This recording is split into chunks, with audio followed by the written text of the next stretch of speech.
को जय श्री राम, राधे राधे। मैं ईशा, पुत्री स्वर्गीय अशोक कुमार अरोड़ा जी की। मैं आजकल अपनी वीडियोस बना रही हूँ, वो भी इसलिए कि मैं सब सच बताना चाहती हूँ। और सब सच में भी मैं 100 में से सिर्फ 40% बता रही हूँ। 60% इतना कड़वा सच है कि सुनने वाले को भी प्रॉब्लम होएगी और जिनके बारे में बताऊँगी उनको भी प्रॉब्लम होएगी। और कुछ राज भी छुपाने चाहिए जो मेरी जिम्मेदारी बनती है। एक मर्यादा, एक लिमिट में मुझे रहना चाहिए, क्योंकि अंदर की कुछ बातें ऐसी है जो मैं वीडियोस में नहीं बता सकती सबको, क्योंकि ये वीडियोस पता नहीं कौन मेरी छोटी बहनें बच्चियां देख रही हों तो ठीक नहीं लगता। लेकिन मैं फिर भी 100 में से 40 इसलिए बता रही हूँ जो मुझे लगता है कि हाँ सच सामने आना चाहिए। उस सच के अंदर कितना सच होगा एक समझदार इंसान समझ लेगा। मैं मेन बात बता रही हूँ, हाईलाइट कर रही हूँ, जिससे कि उसका एक टॉपिक के अंदर क्या सच है समझदार लोग समझ जाएंगे। और जो लोग मुझे मोती बाज़ार में जानते हैं वो भी मेरी फैमिली के बारे में सारा सच जानते हैं। वैसे तो मैं एक सीधे साधे परिवार से ही हूँ। मेरे घर में कोई ऐसे भूमाफिया या लालची टाइप के लोग या बदमाश टाइप के लोग तो हैं नहीं अरोड़ा फैमिली में कोई भी। लेकिन अगर आज मैं परेशान हूँ तो अपनी फैमिली की वजह से भी हूँ मैं, क्योंकि इन लोगों ने मेरा तब तक साथ निभाया जब तक मेरे पापा जिंदा थे। सिर्फ मेरे पापा जिंदा थे तो तब मेरी दादी भी बहुत अच्छी थी, तब मेरी बुआएं भी अच्छी थी। और जिस दिन मेरे पापा ने हमारा साथ छोड़ा तो इन लोगों ने भी हमारा साथ छोड़ दिया। मेरी दादी ने, बुआओं ने, बुआओं के बच्चों ने, भाइयों ने और बहनों ने सॉरी, मेरी आज थोड़ा गला खराब है। तो इन्होंने जब साथ छोड़ा मेरा, जबकि इनको मेरा उसी वक्त हाथ और कस के पकड़ लेना चाहिए था, कि इन्हें पता होना चाहिए था कि 2 बच्चियां छोड़ गया है, एक बीमार माँ छोड़ गई है पापा मेरे, तो हम लोग इनका हाथ पकड़े। लेकिन इन्होंने हाथ छोड़ दिया। सिर्फ क्यों? क्योंकि दादी का मेडिकल कार्ड की फैसिलिटीज़ बंद हो गई थी। अब तो गुड़िया को ही आएगी उनके पास मेडिकल कार्ड के लिए कि लाओ दादी मैं आपका नंबर ले आऊँ, लाओ दादी मैं आपकी दवाई ले आऊँ, बेचा से आपका चेकअप है, आपको आना जाना ले जाना, आपके कमरे का पोछा झाड़ू लगाना, कभी बर्तन मांजना, यही सब था ना। पर वो मैंने अपनी जिम्मेदारी निभाई, इसलिए क्योंकि मैं छोटी थी तो मैं आप लोगों से काम सीखना चाहती थी। आपको तो पता होगा दादी कि मैंने कितना काम करा, कुछ मुझे बताने की ज़रूरत नहीं है। मेरी पूरी तो ज़िंदगी ही एक नौकरानी बन के रह गई थी उस मकान में भी। लेकिन मैं सच इसलिए नहीं बता रही हूँ कि मैं आप पे एलिगेशन झूठे लगा रही हूँ। मैं सच इसलिए बता रही हूँ ताकि मेरे मरने के बाद जो सच्चाई छुपी हुई है, जो दर्द मेरे सीने में है, वो सबको पता होना चाहिए। क्यों छोड़ा था दादी आपने साथ पापा के जाने के बाद, बताओ? जबकि मैं आपको पता है कितना दिल से प्यार करती हूँ, आज भी करती हूँ। मेरे मन में इतनी भी नफरत नहीं है आपके लिए, गुस्सा है थोड़ा बहुत कि आपने मेरा साथ छोड़ दिया। नाराज़गी दिल में नहीं है, जिसके दिल में होती है ना वो कभी माफ़ नहीं करता रिश्तों को। मेरे को तो सिर्फ आपसे प्यार ही तो चाहिए था दादी, और बुआओं से भी। मैं उन बुआओं से कहना चाहूँगी कि वो बुआएं भी इतने बदल गई थी कि जब वो दादी के पास ऊपर वाले कमरे में आती थी, अपना वो खाना बना लिया और वो चुपचाप रात को हड़की पौड़ी डिनर लेके जाते थे। और गुड़िया को ना पता चले कि हम हड़की पौड़ी जा रहे हैं, हिमानी को ना पता चले, तो आप लोग ऊपर वाले रास्ते से ही पीछे ही जीने से निकल जाते थे चुपचाप। बाद में पता चलता था मुझे अगले दिन कि आप लोग हड़की पौड़ी भी गए थे।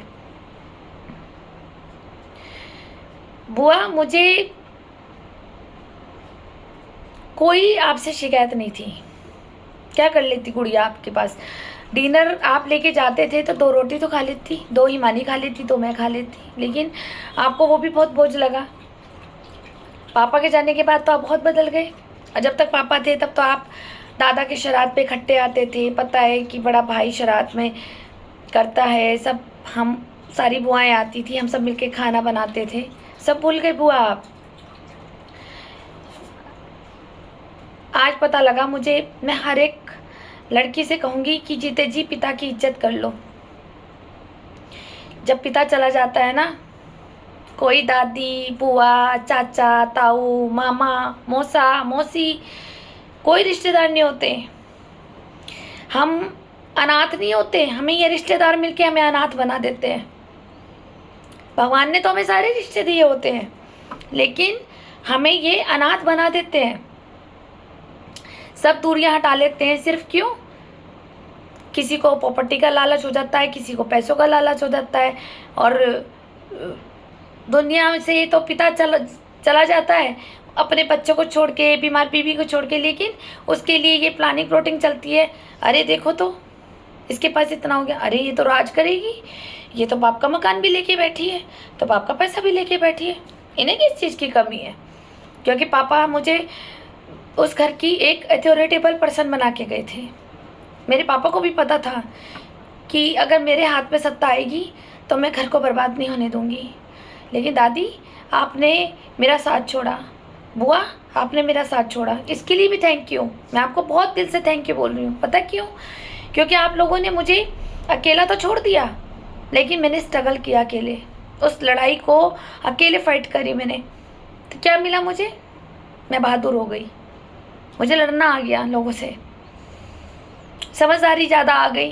वरना मैं तो अकेली आपके भरोसे बैठी रहती। पापा के जाने के बाद मेरे पास एक बीमार माँ और बहन ही तो थी। आपको तो मेरा साथ कभी नहीं छोड़ना चाहिए था, लेकिन आपने छोड़ा। मैं अकेली फाइट करती रही। कैसे फाइट करी है मैं आपको बताती हूँ। मेरे मोहल्ले में एक लड़का है, भोला, छाया आंटी का लड़का, पिंकी भाभी का पति, मास्टर पोसी सुभाष चाचा का भतीजा। जब मेरे पास पैसा आया तो भोले ने मुझे आके बोला कि 5 लाख रुपए दे दे, मार्केट में ब्याज पे लगा देते हैं, 5% तुझे ब्याज मिल जाएगा, उसमें से 1% मेरा और 4% तेरा। ये उसने शर्त रखी थी मेरे आगे। लेकिन मैं तो अपना सारा पैसा पोस्ट ऑफिस में कर चुकी थी कुछ, क्योंकि पोस्ट ऑफिस में एक ही व्यक्ति के ऊपर पैसा नहीं होता। आप, ये उनका नियम है, आप चाहे मालूम कर सकते हैं। तो मैंने मम्मी के नाम पे भी करा, बहन के नाम पे भी करा और अपने नाम पे भी करा। मैंने तीनों के नाम पर पैसा करा, क्योंकि एक के नाम पर था ही नहीं। मंथली इंटरेस्ट हमारा घर चलता था, जितना भी पोस्ट ऑफिस से आता था इंटरेस्ट हमारा। इन्होंने, भोले ने मुझसे जिद करी, आए दिन हमें मेरे घर के बाहर खड़े होकर गालियाँ गलौज करना, धमकी देना, ये सब किया। फिर एक दिन इसने पता नहीं इतना ज़्यादा क्रोध किया कि इसने मेरी खिड़कियाँ तोड़ दी, जाली वाली खिड़कियाँ तोड़ दी थी भोले ने, और मेरे घर में अंदर घुस करके मेरा गला दबा दिया था भोले ने। सुन रहा होगा भोला। और तब मेरी दादी ने मुझे योगदान नहीं किया, और अब दादी ये कहती कि मैं तो उस दिन प्रेजेंट ही नहीं थी घर पे, और जबकि दादी आप ऊपर ही थी। आपकी पोती के साथ इतना कुछ हो रहा था, पर आप ऊपर से तमाशा देख रही थी ऊपर वाले रूम से। क्यों? इसलिए क्योंकि गुड़िया को अथॉरिटेबल पर्सन बना गए थे पापा। गुड़िया के पास पैसा है, गुड़िया के पास मकान है, अब तो ये राज करेगी। जो हो रहा होने दो, क्या हो रहा है होने दो। भोला अगर लड़ रहा है लड़ने दो, चाहे इनके कपड़े फाड़े दोनों पोतियों के, चाहे इनके बलात्कार हो जाए मोहल्ले में, लेकिन दादी तुम नीचे नहीं आई। एक बात कहूँगी दादी, आपने जो किया वो आपके साथ जाएगा, लेकिन मैंने आपके साथ अगर कोई चालाकी करी वो मेरे साथ जाएगा, हमेशा ध्यान रखना। अब आप ये बोलोगी मैं अपने कर्मा भोग रही हूँ, मैं इसलिए ऐसे परिवार में गई हूँ। शायद भगवान ने मुझे और स्ट्रॉन्ग बनाना था, क्योंकि मेरी लाइफ में कोई गद्दार लोग नहीं थे ना शादी से पहले। गद्दार कैसे होते वो भी तो देखने थे। वो आके मेरी परिवार में आके देखे मैंने, कैसे मेरी सास मुझे मिली, कैसे मेरे जेठ जी मिले, कैसी मेरी भाभियाँ मिली, जेठानियाँ, वो भी तो देखना था ना। अभी तक तो पापा ने एक नॉर्मल जीना सिखाया था, सबका मान करो, सम्मान करो, दुश्मन को भी प्यार से रखो, दुश्मन को भी मान सम्मान दो। पापा तो यही सिखा के गए, लेकिन और भी कटीले लोग भी होते हैं ये नहीं पता था। वो यहाँ के देख लिया। अब ज़िंदगी का सबसे बड़ा चैप्टर सीख लिया मैंने। अब तो मैं ऐसी योद्धा हो गई हूँ कि मुझे अब किसी की ज़रूरत नहीं है। जिस वक्त ज़रूरत थी ना दादी मुझे आप लोगों की, उस वक्त आपने इस गुड़िया का हाथ छोड़ा। उस वक्त छोड़ा आपने अपनी छोटी पोती हिमानी का, मेरा, मम्मी, बीमार माँ का जो दिमागी संतुलन से ठीक नहीं थी, आप खुद जानती हो। लेकिन आपने हम लोगों का उस वक्त साथ छोड़ दिया। जब भोले ने मेरा गला दबाया, बदतमीजी करी, तेरी पोती रात को 9 बजे एक बड़ी कोतवाली गई, लेकिन वहाँ रिपोर्ट नहीं हुई। पता नहीं लगता यार, मेरी ही पीछे सब पड़े रहते हैं और वहाँ पे भी रिपोर्ट नहीं हुई। फिर मैं अगले दिन रोशनाबाद कोर्ट गई और मैंने इसको भोले को नोटिस दिया, एसएसपी को दिया, और उसके बाद एसएसपी ने छानबीन करवाई तो भोले को पुलिस अरेस्ट करने आई। सुन रहा होगा भोला, और आज भी मेरे पास पेपर पड़े हैं इसके सारे। इसने माफ़ीनामा दिया था, वो सारी फाइल पड़ी है मेरे पास आज भी। तो जब पुलिस इसको अरेस्ट करने आई, तब भोले की बीवी और भोले का पूरा परिवार मेरे पैरों पे गिड़गिड़ाने लगा और माफ़ी मांगी। क्यों पिंकी भाभी, सब भूल गई आप? क्यों छाया आंटी? तब तो बड़े पैरों में गिड़गिड़ाए थे आप, माया चाची, अशोक चाचा और पिंकी भाभी। तभी इनका पहला लड़का हुआ था, पिंकी भाभी का 2 महीने का था, और इन्होंने खूब रोए, माफ़ी मांगी, अब नहीं करेंगे, अब करेगा तो आप इसकी दोबारा रिपोर्ट कर देना, तब तो हम ही खुद ही भोले को डाल देंगे। उस वक्त तो हम भी नहीं देखेंगे कि हमारा लड़के ने तेरे साथ बदतमीजी करी, हम मानते हैं गलती हो गई है, इसको फेंका दिया था। अब ये तो आप ही को पता होगा कि आपके लड़के को किसने कान भरे थे और किसने लड़ने के लिए भेजा था मेरे घर पे, ये तो आप ही लोग बताओगे ना।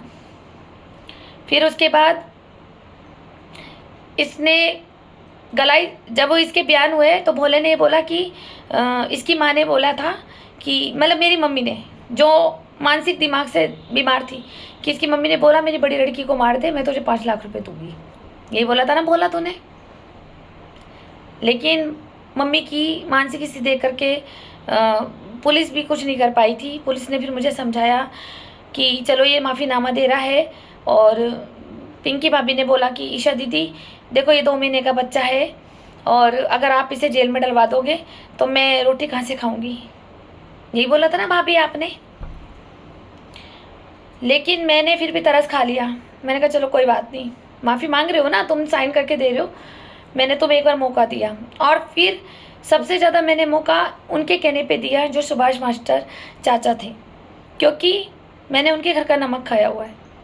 उनकी बेटी मेरी फ्रेंड थी, उन्होंने कहा कि देख, माफ़ तो करना नहीं चाहिए, मैं जानता हूँ कि भोले ने गलती करी है, लेकिन मैं इसका चाचा हूँ, ये जेल चला जाएगा तो बच्चे को कौन पालेगा, मेरे कहने पे एक बार इसे माफ़ कर दे, अगली बार की जिम्मेदारी मैं लेता हूँ, अगर ये तुझे कुछ कहता है तो। मैंने चाचा जी के कहने पे इसे माफ़ कर दिया और माफ़ीनामा लिखवाया पुलिस के सामने।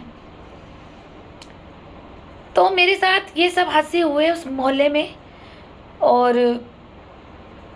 सिर्फ पैसे के लिए, कि पापा के पैसे क्यों आ गए और इसका ये मकान अब तो बड़ी लड़की रखेगी। अरे बड़ी लड़की रखेगी, वो तो उसके भाग्य का है ना। तुम लोग ये देख रहे हो कि इसके पापा मर गए और इसको अच्छी प्रॉपर्टी दे गए और अच्छे पैसे दे गए। तुमने मेरा स्ट्रगल नहीं देखा, ये किसी ने नहीं देखा। 12 साल की उम्र से मैं घर में सारा झाड़ू पोछा, कपड़े बर्तन, मम्मी की देख रेख, और बीमार माँ को, पागल माँ को मैं झेल रही थी। जिस पूरा बाजार जानता है मेरी मम्मी कैसी असंतुलन थी। और उसके बाद पापा की सेवा करना, रात को 1 बजे वो ड्यूटी से आते थे, उनको गर्म खाना देना। 1 बजे खाना कोई मेरी दादी ने नहीं दिया, ना मेरे पापा ने दिया, ना मेरी चाची ने दिया। और जिस वक्त ये भोला बदतमीजी कर रहा था, तब तो चाचा भी नहीं आया दुकान से उठ के कि मेरी भतीजी के साथ क्या हो रहा है। तब तो चाची भी तमाशा देख रही थी अंदर से, तब दादी भी ऊपर वाले कमरे से बाहर छत से देख रही थी हमें। मतलब मेरे साथ सब कुछ हो रहा है, सब प्लानिंग हो रही है। किसके साथ वो लड़का लड़ रहा है, वो जिनकी एजुकेशन न्यूट्रल है ही नहीं, दिमाग की नहीं है, पढ़े लिखे ही नहीं है, कभी वो स्कूल ही नहीं गए। वो लड़का तुम्हारी पोती के साथ बदतमीजी कर रहा है, पर आप लोगों को आनंद आ रहा था सिर्फ इसी के जेलस के कारण कि अरे ये मकान भी इसका हो गया और पापा का पैसा भी इसका हो गया और मेडिकल की फैसिलिटी सारी बंद हो गई, अब तो ये राज करेगी। बस यही जलन के कारण आप लोगों ने मेरा किया। अरे जो मेरे भाग्य में है वो तो मेरे को मिलेगा ही मिलेगा।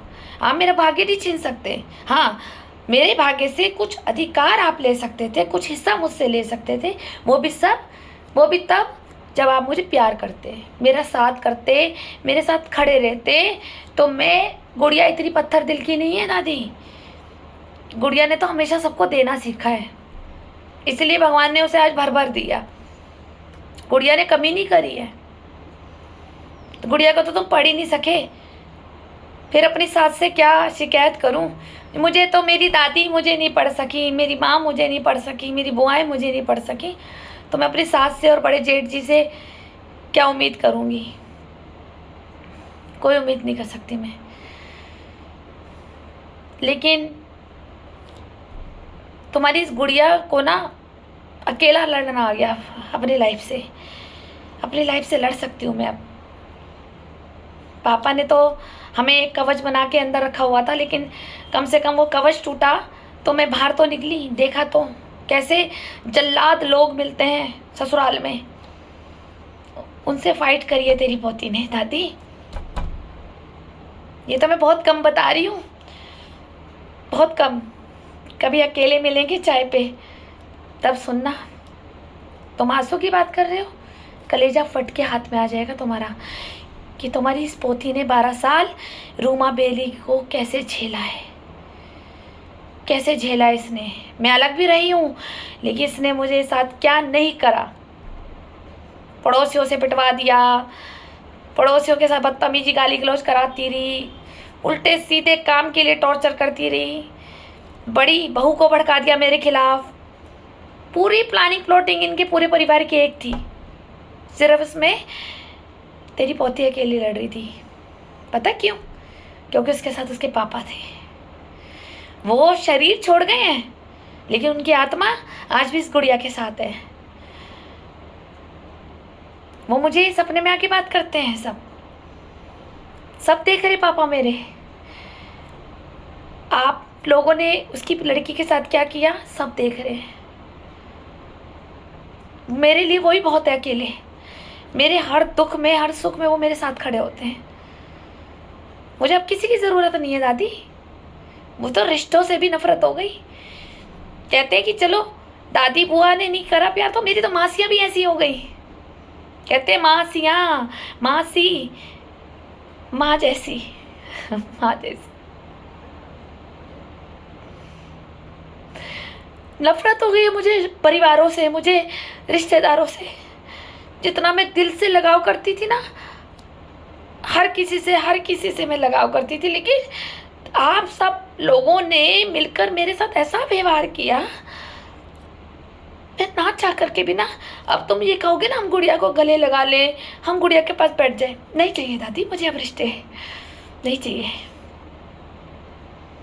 अब तो मेरे पापा बतेरे हैं मुझसे बात करने के लिए। तेरे भगवान, मेरे ईश्वर, बस और कोई नहीं चाहिए मुझे। हर एक रिश्ते से डर लगने लग गया तुम्हारी पोती को। चाहे साफ रिश्ता भी मेरे सामने आ रहा है ना, वो भी डर लगने लग गया है। किसी बेकसूर को कोई गलत बार बार बोल रहा हो, कैसे जिएगा वो? नहीं चाहिए। अगर आप मेरा साथ नहीं छोड़ती दादी, आज मैं ये बात कह रही हूँ आपको, तो मुझे रूमा बेरी उठा के नहीं लेके जाती इस घर से। तेरी दादी मैंने लव मैरिज नहीं करी है, सारी प्लानिंग प्लॉटिंग थी इन लोगों की, लेकिन मैंने ये भी जंग जीत ली। कहते हैं ना जिसका कोई नहीं होता उसका भगवान होता है। मैं इस जंग में अकेली फाइट करती रही, और आज मुझे बहुत तजुर्बा हो गया ये फाइट करके। कौन कैसा है मैं लोगों को पहचानने लगी हूँ अब। हर एक रिश्ते से मुझे धोखा मिला है दादी, हर एक रिश्ते से धोखा खा खा के ना दिल ही नहीं बचा सीने में। पहले तुम्हारी लड़की में ना दिमाग सिर्फ पढ़ाई में लगता था, आज रिश्तों में दिमाग लगने लग गया। फीलिंग ही खत्म हो गई, टूट गया दिल मेरा। मेरा तो दिल उस बहन ने भी तोड़ दिया जो मेरी आत्मा थी, जो मेरी आत्मा ने ही दिल तोड़ दिया था। अब तो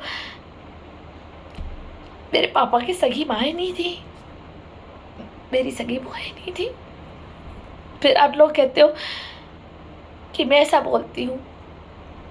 अरे मेरे को तो अपने सगे ने बर्बाद कर दिया, तो अपनी सास से, अपने जेठ से, और आपसे क्या उम्मीद करूँगी मैं अब। मेरे पापा सब देख रहे हैं, बस न्याय होकर रहेगा। Thank you.